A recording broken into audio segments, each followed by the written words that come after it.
नमस्कार दोस्तों, मेरा नाम है विमल सिंह। बालाजी स्टडी अड्डा में आप सभी का स्वागत है। बीपीएससी टीआरई 3.0 री एग्जाम को लेकर के एक नया नोटिफिकेशन जारी हुआ है, जिसकी बात इस वीडियो में करेंगे।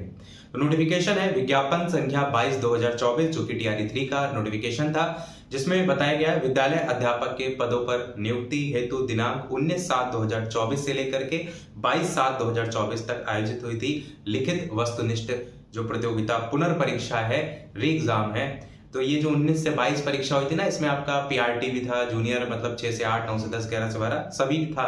तो उसी को लेकर के बात यहाँ की गई है। साथ ही साथ विज्ञापन संख्या 23/2024 को भी इसमें मेंशन किया गया है, जो कि सहायक वास्तुविद के पद थे, उन पर भी नियुक्ति हेतु 18/7/2024 को परीक्षा हुई थी। यानी दो नोटिफिकेशन को एक साथ बात किया गया।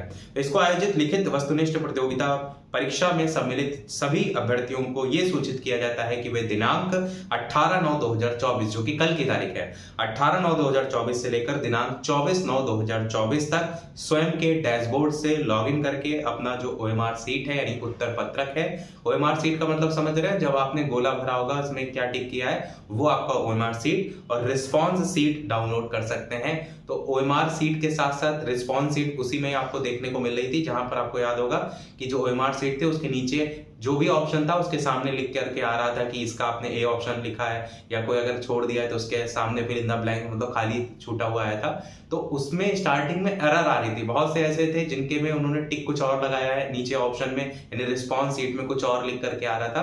तब जो बीपीएससी है उसकी तरफ से बयान आया था कि अभी हम इसको हटा दे रहे हैं वेबसाइट से, और उसके बाद फिर से सही करके दोबारा से जारी जो है वो करेंगे।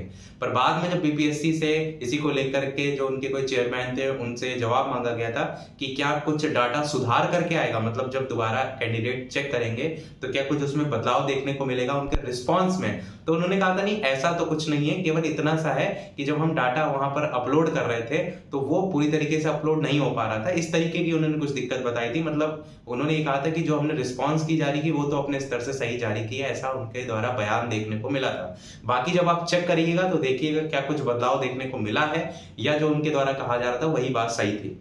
आगे बात करते हैं। तो डाउनलोड ओएमआर सीट और रिस्पॉन्स सीट में त्रुटि रहने पर, यहां पर इस चीज को लेकर के भी लिखा है, अगर किसी प्रकार की त्रुटि देखने को मिल रही है तो दिनांक 27/9/2024 तक, यानी 24 तक आप डाउनलोड कर पाएंगे, पर जो तारीख है वो 27 तक का मौका दिया जा रहा है। एग्जाम कंट्रोलर स्लैश करके और bpsc@gov.in, इस पर आप आपत्ति भी दर्ज कर सकते हैं, और अन्य किसी माध्यम से प्राप्त आपत्ति और उक्त निर्धारित तिथि के बाद अन्य किसी आपत्ति पर विचार नहीं किया जाएगा।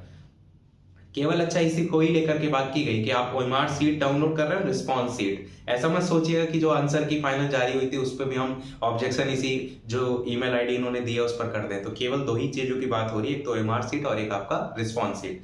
आगे बात करें तो अन्य किसी माध्यम से स्वीकार नहीं किया जाएगा, ये भी लिखा है। साथ ही दिनांक 24/9/2024 तक अगर आप डाउनलोड नहीं करते हैं ये अपना जो ओएमआर सीट और रिस्पॉन्स सीट है, उस स्थिति में आयोग की वेबसाइट पर ओएमआर सीट को हटा दिया जाएगा। तो ये काम कर लीजिएगा। कई लोग के साथ ये होता है कि वो कहते हैं कि बाद में डाउनलोड कर लेंगे, एक बार तो हम ऑलरेडी डाउनलोड कर चुके हैं। तो एक बार ये ना हो कि कुछ बदलाव हुआ हो आपके ओएमआर सीट में और बाद में आपके जो नंबर है वो बाद में बदल करके कुछ आ रहे हैं। मान लीजिए आपने देखा हो कि 80 नंबर आ रहे हैं, बाद में जब फाइनल रिजल्ट आता है तो वहां पर आप देखते हैं कि घट करके 77 या 78 हो गए।